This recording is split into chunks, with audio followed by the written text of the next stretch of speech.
খুব ছোট ছোট কিছু টিপস জানা থাকলে যে কেউ পুরুষ বা নারী ভাপা পিঠা বানিয়ে নিতে পারেন, আপনি শহরে বা গ্রামে যেখানেই থাকেন। তো পিঠাটা বানানোর জন্য আমি নিয়ে নিয়েছি পাটালি গুড় এবং কোরানো নারিকেল। তারপর নিয়ে নিয়েছি শুকনো চালের গুঁড়ো 1 কাপ পরিমাণ। 1 কাপ পরিমাণ চালের গুঁড়ার মধ্যে আমি দিয়ে দিব 1 পিঞ্চ পরিমাণ লবণ।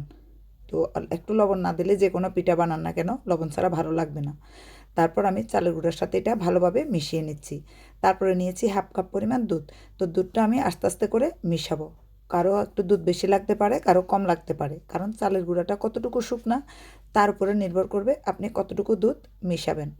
এখন চালের গুঁড়াতে প্রথমে একটু দুধ দিয়ে আমি মিশিয়ে নিচ্ছি, তারপর বাকি দুধগুলো দিয়ে ভালোভাবে আমি এটা মিশিয়ে নিব। প্রথমে চামচের সাহায্যে আমি দুধ এবং চালের গুঁড়াটা মিশিয়ে নিলাম। দেখতে পাচ্ছেন এটা একেবারে ভালোভাবে শুকানো গুঁড়া আমি বাজার থেকে কিনে এনেছি। আপনারা চাইলে ব্লেন্ডারে বা পাটাতে ও চালের গুঁড়া করে নিতে পারেন। তো একটু টাইমের ব্যাপার, আমরা যারা চাকরিজীবী অত টাইম পাই না বললেই চলে। তো আমরা ঝটপট কীভাবে যে কোনো পিঠা বানাতে পারি সেটা সহজ টিপসগুলো আগে শিখে নিই। তো আপনি শহর গ্রাম বা বিদেশ যেখানে থাকেন না কেন এভাবে চালের গুঁড়া ভিজিয়ে নিতে পারেন। দুধ দিয়ে ভিজিয়ে রাখার পর এভাবে হাত দিয়ে একদম দেখেন ঘষে ঘষে এটাকে দানাদার করে নিতে হবে। অনেকেই এই অবস্থায় পিঠা বানান, অনেকে আবার যে ভাপা পিঠাটা একটু ঝরঝরে খেতে পছন্দ করেন। টাইট টাইট খেতে অনেকেই ভালো লাগে না। আর ভাপা পিঠা আমরা যেটা সাধারণত স্ট্রিটে খাই বাংলাদেশের বা গ্রাম অঞ্চলে খাই, তারা এভাবে ছাঁকনি দিয়ে বা চালনি দিয়ে চালের গুঁড়োটা আবার এভাবে চেলে নেন। তো আপনারা আটা আটা করার জন্য চালের গুঁড়াটাকে পানি দিয়ে বা দুধ দিয়ে ভিজিয়ে রাখবেন মিনিমাম 15 থেকে 20 মিনিটের মতো। তাহলে এই গুঁড়াটা একদম দেখেন ভিজা চালের গুঁড়ার মতো হয়ে যাবে। তার বাজার থেকে আপনারা চালের গুঁড়া কেনার সময় একটা জিনিস খেয়াল রাখবেন, আপনি কী ধরনের পিঠা বানাতে চাচ্ছেন সেভাবে চালের গুঁড়া কিনবেন। এখানে 3 ধরনের চালের গুঁড়া কিনতে পাওয়া যায় যে কোনো সুপার মার্কেটে। যারা বিদেশে থাকেন তারা যে কোনো সুপার মার্কেটে কিন্তু চালের গুঁড়া পেয়ে যাবেন। আর বাঙালি ইন্ডিয়ান যে কোনো সবে তো পাবেনই। এখন আমি নিয়েছি কাঁচের বাটি, আপনি যে কোনো ধরনের বাটি নিতে পারেন, বা নারিকেল কোরানোর পরে যে নারিকেলের মালাটা থাকে সেটা ফেলে না দিয়ে সেটা দিয়েও আপনারা বানিয়ে নিতে পারেন এই পিঠা। সাধারণত আমরা ছোটোবেলায় দেখেছি নারিকেল কোরানোর পর সে নারিকেলের যে মালাটা সেটা দিয়েই খোসাটা সেটা দিয়ে এই পিঠাটা বানানো হতো। চালের গুঁড়া দেওয়ার পর আমি দিয়ে দিয়েছি নারিকেল কোরানো, উপর থেকে দিয়ে দিচ্ছি হলো গুড়। তারপর আমি আবার দিয়ে দিব চালের গুঁড়া, কারণ আপনারা এটা লেয়ার করে বানাতে পারেন। অনেকে দেখা যায় কি শুধু উপরে একটু গুড় আর নারিকেল দিয়ে দেন, কিন্তু এটা আপনি চাইলে 3-4 লেয়ারে এভাবে আস্তে আস্তে করে একটু একটু করে দিতে পারেন। কারণ যে কোনো পিঠা খাওয়ার সময় যদি গুড়টা মুখে লাগে এবং নারিকেলটা মুখে লাগে তাহলে খুবই ভালো লাগে। ব্যস্ত জীবনে হয়তো বছরে আমরা 1বার বা 2বার এই পিঠা বানিয়ে থাকি, সবসময় বানানো হয় না। আর বিদেশে তো অত আত্মীয় স্বজন নেই যে বানিয়ে আপনাকে দাওয়াতও দিবে। অথবা আপনি বাজার থেকে কিনে খেতে পারেন, কিন্তু বাজারে কিনে খাবেন কেন, ঝটপট যদি আপনি একটু বানিয়ে ফেলতে পারেন। 10 থেকে 15 মিনিট লাগে পিঠাটা বানাতে। কারণ চালের গুঁড়া আনার পর যদি আপনি দুধ দিয়ে একটু ভিজিয়ে রাখেন, পরে নারিকেল কোরানোটা বাজারে কিনতে পাওয়া যায়। আর আমার এই চ্যানেলে আপনারা পাবেন আমি কিভাবে নারিকেল কুড়িয়ে নিয়েছি কোরানি ছাড়া, সেটাও আপনারা দেখতে পারেন। ভিডিওটা আমি লিঙ্ক দিয়ে দিব। তা আপনারা এভাবে দেখেন আস্তে আস্তে করে আমি একটা বাটিতে আমি আপনাদেরকে বানিয়ে দেখাচ্ছি।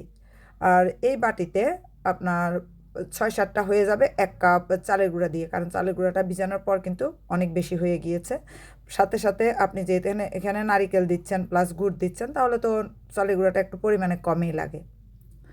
আর চালের গুঁড়াটাকে মোলায়েম করার জন্য আপনারা পানি বা দুধ দিয়ে যখন ভিজিয়ে রাখবেন তখন হাত দিয়ে বারবার সেটাকে ঘষে ঘষে আঠালো করে নেবেন, একদম ভিজা চালের গুঁড়ার মতো করে। তারপরে এভাবে দেখেন চেপে চেপে নেবেন। তারপরে আপনি যে কোনো ধরনের যে কাপড় নিতে পারেন, যে সাদা কাপড়, আমি নতুন সাদা কাপড়।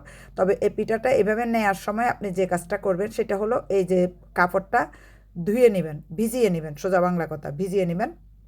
অনেক ধরনের টাওয়ালও বানিয়ে থাকেন এই পিঠাটা, তো সেটাও ভিজিয়ে নিতে হয়। এই যে দেখেন এবার বাটিটা উঠিয়ে নেওয়ার পরে পারফেক্টলি কিন্তু রেডি হয়ে গেল, কারণ আপনাকে একটু চাপ দিতে হবে উপর থেকে, অথবা শুকনো চালের গুঁড়া দিয়ে বাটিতে মুছে নিতে হবে, একটু শুকনো চালের গুঁড়া ভিতরে দিয়ে দিতে হবে। তারপর আমি এদিকে পাতিলে, যে কোনো ধরনের পাতিলে আপনি বানাতে পারেন, পাতিলে আমি গরম পানি দিয়ে দিয়েছি।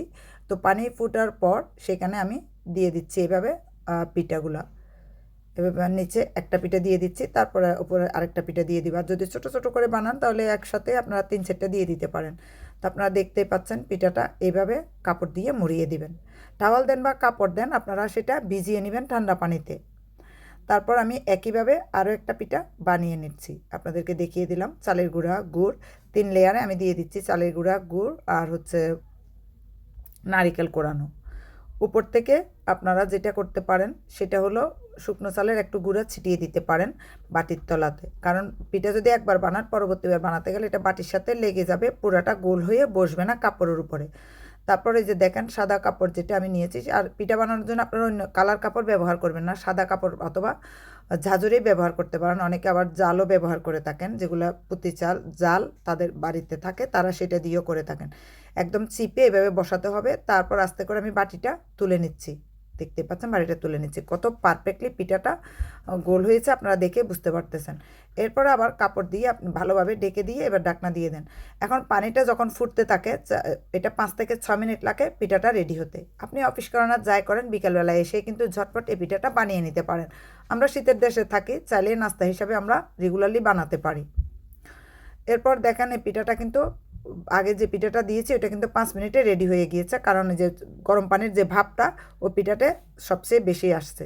এখন আমি এটা আস্তে করে প্লেটের মধ্যে তুলে আপনাদের দেখাচ্ছি। আপনি চাইলে এটা দেখতে পারেন রেডি হয়েছে কিনা। আসলে এটা রেডি হয়ে গিয়েছে, কারণ আমি রেগুলারলি বানিয়ে থাকি, এই জন্য আমি জানি 5 থেকে 6 মিনিট হলে এই পিঠাটা হয়ে যায়, যদি আপনারা এই পাতিলে বানিয়ে থাকেন। এই যে দেখেন পারফেক্টলি পিঠাটা একেবারে রেডি।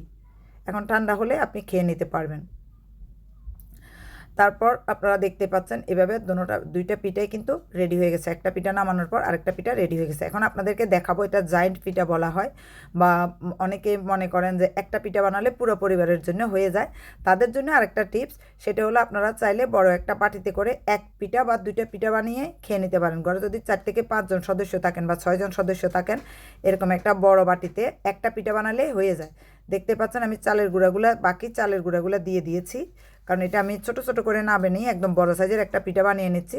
খাবার টেবিলে বা নাস্তার টেবিলে সকালে বা বিকালে এরকম একটা বড় পিঠা থাকলে কেকের মতো করে সবাই ছুরি দিয়ে কেটে টুকরো টুকরো করে খেয়ে নিতে পারেন। তো সাধারণত আমি মাঝে মাঝে ব্যস্ততার মধ্যে নাস্তার জন্য এই কাজটাই করে থাকি, বড় একটা বাটিতে একটা বড় পিঠা বানিয়ে ফেলি। তো এটা নাকি বাংলাদেশে এখন ভাইরাল পিঠা, যে বড় যে ভাপা পিঠাটা পাওয়া যায়। অনেকে 1 কেজি 1.5 কেজি চালের গুঁড়া দিয়েও কিন্তু একটা বড় পিঠা বানিয়ে ফেলেন। তো এখানে হাফ কাপ পরিমাণ চালের গুঁড়া যে ছিল, হাফ কাপ পরিমাণ দিয়ে তো 4টা পিঠা বানালাম, আর হাফ কাপ পরিমাণ আমি রেখে দিয়েছি বড় বাটির জন্য।